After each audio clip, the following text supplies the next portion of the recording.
Bonjour Isabelle. Bonjour Isabelle. Je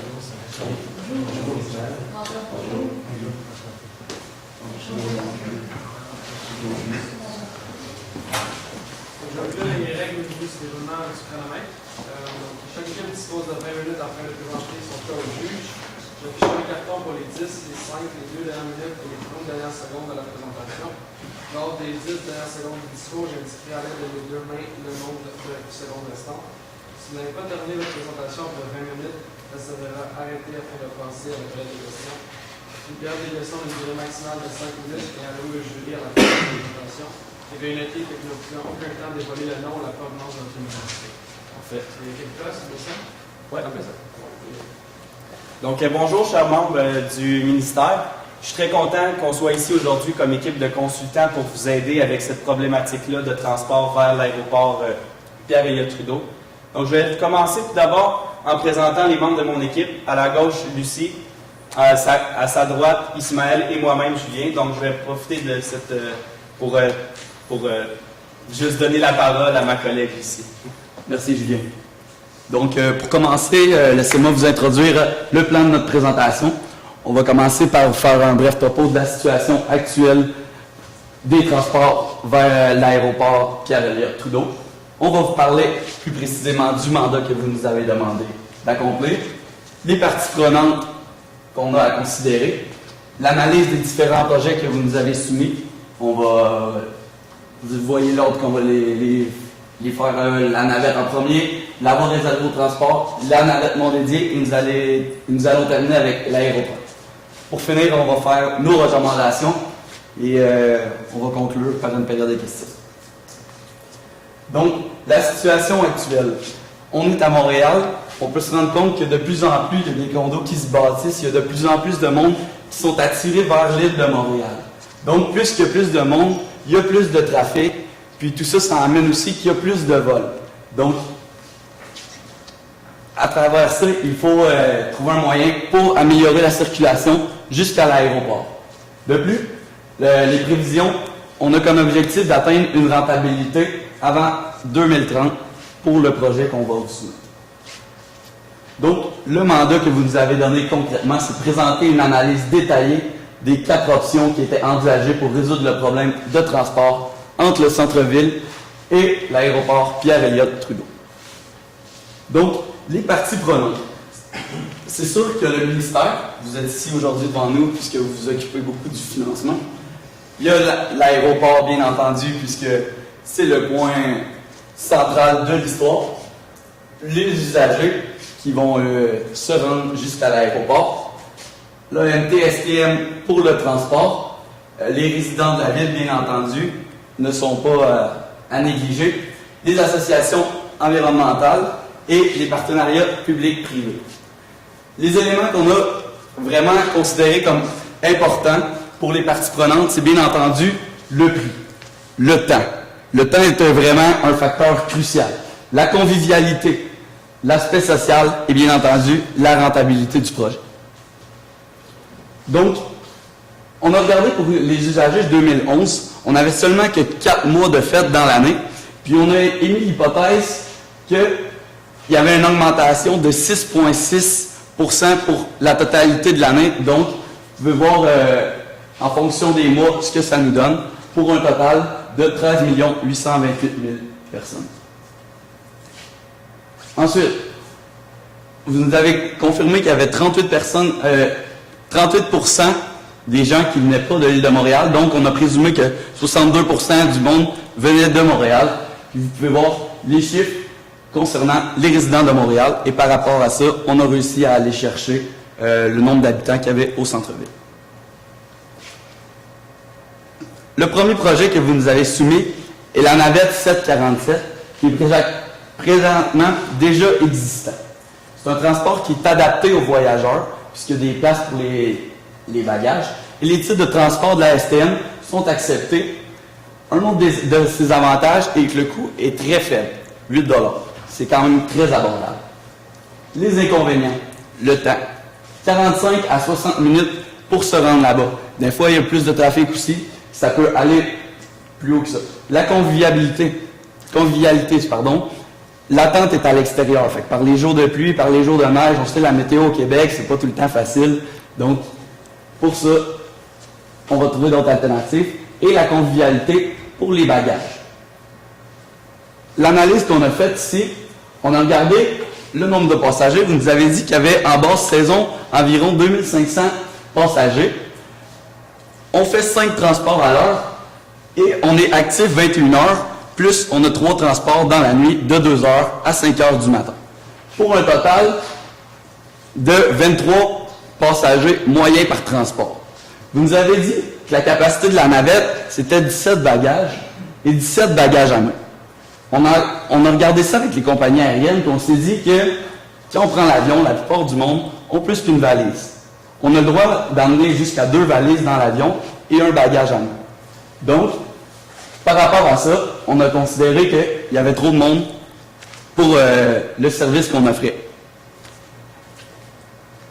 Par la suite, un autre inconvénient qu'on a trouvé, c'était le montant exact pour acquitter les coûts. Il n'y a pas moyen de payer par carte, payer par débit. Donc, encore là, c'est un autre inconvénient de la navette 747. Je vais passer la parole à Julien pour le reste de l'analyse. Donc, la deuxième option que vous nous avez fournie, c'est d'avoir une voie supplémentaire pour les transports en commun. Juste pour donner une idée de grandeur, vous nous aviez dit qu'il y avait environ 8% des voyageurs qui utilisaient présentement votre service de la bus 747. Et qu'en ajoutant cette voie supplémentaire-là, vu les avantages, il y aurait environ 20% des gens qui utiliseraient ce service-là. Donc, on viendrait gagner un 12% ici pour cet investissement, si on appliquait cet investissement-là. L'avantage, évidemment, c'est le temps. On va passer de 45 à 60 minutes à 22 minutes. On va vraiment sauver tout le trafic avec ça. Par contre, évidemment qu'il y a des très gros désavantages à aller construire une voie supplémentaire sur la 20. Ici, évidemment, ça va être des investissements majeurs à faire. L'autobus-taxi, les relations entre l'autobus et taxi, eux autres, évidemment, qui vont perdre beaucoup de clientèle. Déjà que c'est un métier pas très facile, pas très rentable de ce temps-ci. Peut-être qu'ils vont vouloir mettre de la pression au niveau du gouvernement pour qu'on n'emploie pas cette stratégie-là. Ensuite de ça, on va encombrer de façon supplémentaire un réseau qui est déjà surchargé. Donc, pendant toute la durée de ces travaux-là, évidemment que le trafic va être encore plus augmenté. Donc, ça va créer de très gros désagréments pour les voyageurs et pour simplement les Montréalais qui utilisent ces routes-là. Et finalement, justement, le niveau social qui était que la construction, ça va amener des désagréments. Donc, je vais passer la parole à mon collègue, Ismaël. Parfait, merci beaucoup. Bonjour. On va passer maintenant au point 4 de votre projet qui était au niveau de la navette non dédiée. On avait 2 possibilités, soit qu'on allait avec les routes du CN ou soit qu'on allait avec les routes du CP. On va tout d'abord parler du CN. Au niveau des avantages, le CN, la gare, on va passer par la gare centrale, donc elle est déjà existante.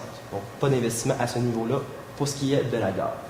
Cependant, il va falloir prioriser les trains de marchandises. Cet aspect-là, ou cet énoncé-là, ça vient vraiment nous donner une petite lumière rouge en disant est-ce que c'est vraiment la bonne solution? Par contre, un autre avantage, le trajet va ressembler beaucoup à celle du projet 2 qui était la voie exclusive pour la navette 747. On va parler autour de 22 à 27 minutes. Donc, on voit ici encore une amélioration versus le temps actuel. La rentabilité au-delà du projet. Avec ces investissements-là également, ça va pouvoir être offert aux résidents de l'Ouest. Donc, tous ceux qui habitent vers le West Island puis toute cette région-là de Montréal vont pouvoir continuer à utiliser puisque le service va leur être offert. Puisque eux vont pouvoir poursuivre à utiliser ce transport-là, la rentabilité va pouvoir aller plus loin que 2030. Donc, nous, on va évaluer ce projet-là au-delà de cette date-là versus les autres projets qui sont arrêtés à 2030. Desservir la grande population, je viens de le mentionner, ça va vraiment être un facteur clé de cette solution-là. Et finalement, un inconvénient qui est vraiment de taille, le transport ne sera pas adapté à ceux qui voudront aller chercher, aller prendre l'avion. Il n'y aura pas d'espace pour les bagages. Et également, le trajet va se faire en 2 temps. Ils vont être déposés un petit peu plus proche, ils vont devoir prendre l'autobus. Pour une partie prenante, qui est l'homme d'affaires, Est-ce que c'est vraiment le trajet? Est-ce que c'est vraiment, par exemple, le coût qui va vraiment le gêner? Ça va vraiment être la convivialité. Donc, essayer c'est de débarquer et de reprendre un nouveau trajet. C'est vraiment sur cette question-là également qu'on s'est basé. Versus le trajet du CP. Beaucoup de similarités, bien sûr. Cependant, on ajoute l'investissement au niveau de la gare Lucien-Lallier. Un investissement majeur qui va falloir être fait pour adapter justement ce nouveau moyen-là, ce nouveau projet-là à cette gare-là qui devra être rénové. Également, au niveau de l'avantage, on va chercher un 6 à 10 minutes très à considérer. Au niveau, excusez-moi, prochaine diapositive. J'ai changé de tête. Prochaine diapositive. C'est beau. Au niveau de l'aérotrain, on passe maintenant au projet 3. Vous vous doutez peut-être, ou vous avez peut-être l'occasion de voir qu'on a mis le projet 4 avant le projet 3. Au niveau de l'aérotrain, il y a quelques hypothèses à poser, ou quelques données à vous mentionner avant que l'on passe à l'analyse des avantages et à l'analyse des inconvénients. Au niveau des stationnements, on a posé l'hypothèse puisque les stationnements vont voir leur occupation diminuer. On a posé que l'espace des stationnements, afin de calculer la rentabilité, était divisé uniformément, excusez-moi. Donc, en fonction de toutes les données que l'on avait, de toute la disposition au terme des couleurs, on a pu essayer de trouver quelle était la proportion de chacun des stationnements, donc de l'éconoparc, de celui qui est pour les valets, de tous ces stationnements-là, on a pu justement évaluer c'était quoi la proportion qu'ils prenaient. Le taux d'occupation, on l'a évalué à 80%. C'est cette fois un chiffre qui est très arbitraire et qui va être utilisé pour calculer justement cette rentabilité-là au niveau de notre projet.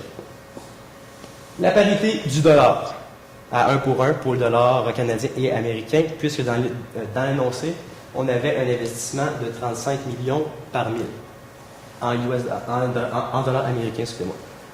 Au niveau de l'inflation, afin de faciliter tous les calculs, on ne l'a pas tenu en compte. Par contre, il sera facile à ajouter prochainement ou dans les prochains calculs. C'est moi. Et au niveau de la construction, vous allez voir par les moyens qu'on a utilisés qu'on a réparti tous les coûts en fonction d'une distribution qui est uniforme. Donc, vous allez voir, on a pris une évaluation sur 4 ans afin de mettre tout en branle ce projet-là. Et on a vraiment tenu à ce que tous les coûts soient divisés uniformément de l'année 1 de la construction, de aujourd'hui jusqu'à la fin, sur 4 ans. Au niveau des avantages vraiment de cette solution-là de l'aérotrain, l'accessibilité. Avec notre partie prenante qui est l'homme d'affaires, il va pouvoir, par les souterrains de son bureau, quitter du centre-ville et aller directement à la gare centrale et pouvoir justement emprunter ça. Donc c'est une accessibilité pour lui qu'il va vraiment apprécier. La gare est déjà existante, j'ai déjà mentionné. Également le financement. Vous allez investir, on va également avoir un autre investissement avec les partenaires, le partenariat public-privé. Donc tout ce financement-là, du 100 millions qu'on projette pour l'aérotrain, il est déjà là. Au niveau des déplacements sur routier, ça c'est vraiment notre empreinte environnementale, notre aspect environnemental. D'ici 2016, c'est près de 1,7 million de déplacements qu'on va pouvoir sauver. Et c'est une économie de trafic, c'est des déplacements qui vont pouvoir augmenter la fluidité de tout le système routier. Au niveau des inconvénients, la valeur des maisons près des rails va se voir diminuer. Vous allez voir, on va y revenir dans quelques instants. Cependant, c'est un aspect qui est très à considérer au niveau du social, au niveau des habitants qui vont être prêts. Au niveau du visuel et du sonore, c'est sûr qu'un train, ça fait du bruit, c'est peut-être pas nécessairement très beau, donc c'est vraiment un inconvénient également qu'il va falloir considérer au-delà de la rentabilité. Au niveau de la durée, ce projet-là, une fois que l'aéroport sera complet ou qu'on ne pourra pas, où il va falloir aller mettre des gens ailleurs ou des vols ailleurs, ce projet-là va donc avoir une durée de vie qui va s'arrêter vraiment à 2030, comme il était précisé, ça va être vraiment la capacité maximale de l'aéroport qui va être atteinte. Perte de revenus au niveau des stationnements, vous allez comprendre dans quelques instants, et l'image de cet investissement-là, autant avec le social que tout, c'est vraiment une donnée à considérer. Je vais céder la parole à mon collègue Julien qui va poursuivre sur ce projet-là. Donc, merci Ismaël. Donc, OK, donc ici, ce qui nous reste à attribuer, on a calculé en tant que tel, la valeur des rails, selon ce qui nous était fourni dans l'énoncé, ça nous donnait 437 millions grosso modo. Donc, on avait ce qui représente le reste, c'est une centaine, 120 millions environ. Donc, ici, c'est les calculs qu'on a faits pour les stationnements, les revenus que nous apportaient ces stationnements-là. Comme mon collègue vous l'a dit tout à l'heure, on a présumé que ces stationnements-là étaient remplis de façon uniforme à 80% aussi. Donc là, maintenant, on en arrive à la recommandation. Là, évidemment, vous vous en doutez qu'on a choisi l'option 3 qui était l'aérotrain. Ce qu'on a pris en compte, c'est que là, ici, à 15 $, le projet n'était pas rentable. On arrivait dans le négatif. Par contre, on a voulu tester à combien le projet deviendrait rentable. Le projet devient rentable si on met le prix du billet à 30 $. Évidemment, le doubler le prix, ça semble vraiment très énorme. Mais on reste quand même en dessous du taxi. Donc, c'est de là qu'on s'est dit qu'on pouvait quand même vous amener cette solution-là. Évidemment qu'il va falloir aller faire des études supplémentaires pour voir la sensibilité au prix de nos usagers, donc l'élasticité de la demande liée au prix de ce service-là. Donc, là, ici, on a aussi pris en compte... Donc, c'est ça. La valeur était de 300 millions dans le négatif avant qu'on mette le prix à 30 $, mais il devenait positif de 5 millions de dollars sur les 30 ans lorsqu'on mettait justement le prix à 30 $. Une fois que ça c'est fait, vous nous avez dit que pour vous, les décideurs, la partie prenante la plus importante, c'était l'homme d'affaires. Donc, nous, on a vraiment concentré nos énergies pour faire plaisir à l'homme d'affaires. L'homme d'affaires, ce qui est intéressant pour lui, c'est de sauver du temps. Quand un homme d'affaires voyage, il ne veut pas se casser la tête, il veut vraiment être du point A au point B le plus rapidement et le plus simplement possible. Le prix, normalement, ça ne le dérange pas parce qu'au bout de la ligne, ce n'est pas lui qui va le payer, c'est son employeur. Donc, on a vraiment voulu vous proposer une solution qui était le plus simple et le plus rapide et le plus calqué sur les besoins de cet homme d'affaires-là. Tout à l'heure, on n'a pas vraiment mis l'emphase sur ce que les citoyens pouvaient nous causer comme désagréments. On l'a vu au printemps dernier que les citoyens, s'ils se mettent tous ensemble, ils peuvent vraiment venir nous mettre les bâtons dans les roues. Donc, si tous les citoyens qui vivent sur le bord de ces futurs tracts de chemin de fer-là viennent et ils font des manifestations, on pourrait être tenu obligé de regarder vraiment pour les accommoder plus, pour trouver une entente ensemble. Donc, ici, ce qu'on a voulu aussi vous dire, c'est que là, le projet est sur 4 ans. Construire la bâtisse va être sur 4 ans. Les trains, pas la bâtisse, mais les tracts de chemin de fer, ça va être sur 4 ans. Donc, évidemment qu'on n'arrêtera pas le transport par le bus 747, parce que pendant ces 4 ans-là, sinon, ils n'auront plus de service. Donc, ce qu'on vous propose, c'est de continuer d'utiliser ces autobus-là pour amener les voyageurs à l'aéroport. Ce qu'on vous recommande aussi pour améliorer ce service-là, c'est soit d'essayer d'augmenter la fréquence, soit d'essayer d'augmenter les espaces de bagages. Mais encore là, il faudrait demander à nos utilisateurs qu'est-ce qui est vraiment important pour eux. Est-ce que d'avoir un bagage sur eux plutôt que dans le petit compartiment prévu à cet effet, ça les dérange vraiment? Ou ils veulent que ça reste plus convivial de cette façon-là, comme c'est pour le moment, malgré le fait qu'il y a plus de bagages que ce qu'on peut entreposer dans l'autobus. Et comme j'ai dit précédemment aussi, ça va être très, très, très important avant de mettre en branle un projet aussi important de 600 millions de dollars, de vraiment analyser la rentabilité. Parce que là, nous autres, pour que ça devienne rentable, on a doublé le prix. Donc, c'est vraiment, vraiment important d'aller voir nos usagers, un peu dans tous les types d'usagers, voir leur idée face à un prix de 30 $ pour aller à l'aéroport. Donc, en conclusion, ce qu'on vous recommande, c'est vraiment le projet 3, mais ça va être important d'aller faire cette analyse-là avant de mettre en branle le projet. Donc, on va être disponible pour une période de questions.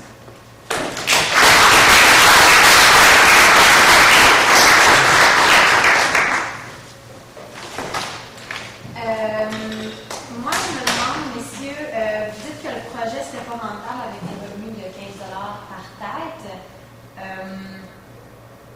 Vous avez prévu une rentabilité sur combien d'années? Est-ce que vous nous dites... Jusqu'à 2030, parce que c'est l'année à laquelle vous nous avez dit que vous prévoyez que l'aéroport déménage. Donc en 2030, ça serait toujours pas rentable. Non. Puis on a utilisé un taux de 6,6 % comme celui de 2011 pour actualiser nos montants. Parfait, super. Je peux poser une question? Oui. Vous avez mentionné que les habitants pourraient poser des retards sur la construction ou pourraient s'opposer au projet.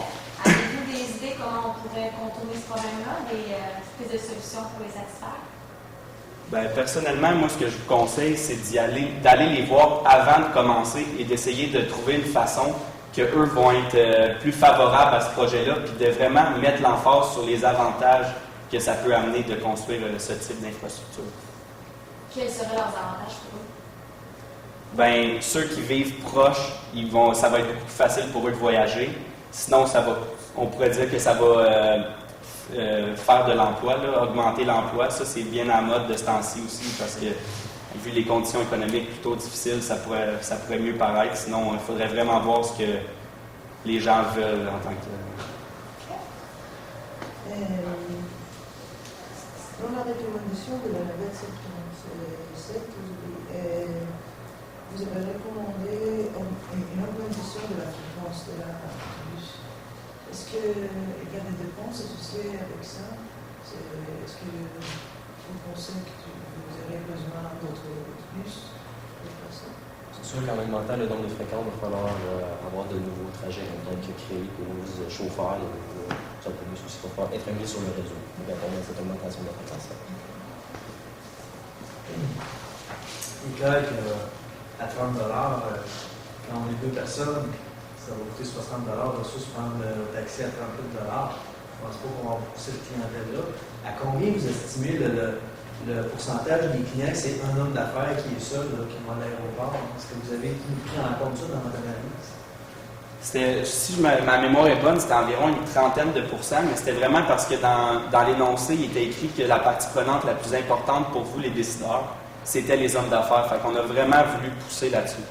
Donc, je présume que dans l'analyse de sensibilité, c'est ce que vous disiez. C'est ce que D'aller j'ai voir compris. les autres. Vous alliez parler de regarder ça plus à fond pour un peu fixer un prix, avoir un meilleur équilibre possible entre le prix et la rentabilité du projet. C'est ce que j'ai compris. Ouais. Je ne me trompe pas. Non. Surtout qu'il va avoir un partenaire public-privé, donc le privé, lui, va plutôt être intéressé au profit que desservir la population. J'ai juste un autre petit point. J'ai bien aimé quand vous nous parliez de vos critères. Là. Les cherches étaient au début, hein, il y avait les 4-5 critères. Prix, rentabilité, coût, efficacité, prix, temps, convivialité, aspect social, rentabilité. Selon vous, là, dans le cas qui nous occupe, c'est, disons, je vous demande deux critères. C'est quoi les deux critères qui sont prépondérants et qui vous ont poussé à amener ce choix-là, dans le fond? Si je peux me permettre, de revenir à la charge avec le fait que vous nous avez dit que c'était les hommes d'affaires qui étaient le plus important pour vous. Donc, dans ce cas-ci, ça serait vraiment la convivialité et le temps. C'est ce que j'ai compris. Parfait. Je vous remercie infiniment. Merci. Merci.